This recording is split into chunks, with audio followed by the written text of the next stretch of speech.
एका 15 वर्षीय मुलीची निर्गुण हत्या करून तिचा मृतदेह जंगलात फेकून दिल्याचा धक्कादायक आणि तितकाच संतापजनक प्रकार रायगड जिल्ह्यातील माणगाव तालुक्यात उघडकीस आला असून या घटनेने माणगाव परिसरात खळबळ निर्माण झाली आहे।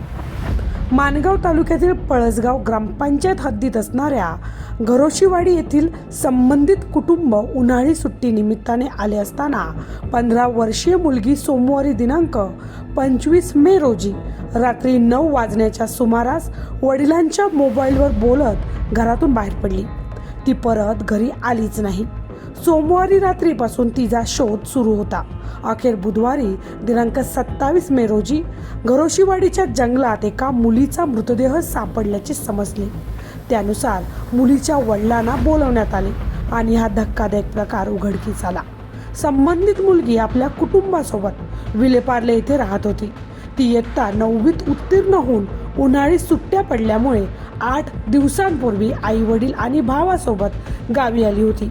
ती विलेपार्ले येथील एका शाळेत शिक्षण घेत होती। जंगल भागातील निर्जन स्थळी मुलीचा मृतदेह सापडला। प्राथमिक तपासात तिच्या अंगावरील जखमा पाहता हा खून असल्याचा प्राथमिक अंदाज व्यक्त करण्यात आला असून तातडीने माणगाव पोलीस घटनास्थळी दाखल झाले। फॉरेन्सिक पथक व श्वान पथक घटनास्थळी पोहोचले असून माणगाव पोलीस सखोल तपास करत आहे। माणगाव उपजिल्हा रुग्णालयात मृतदेह शवविच्छेदनासाठी ठेवण्यात आला असून शवविच्छेदन अहवालानंतर अधिक माहिती समोर येण्याची शक्यता आहे।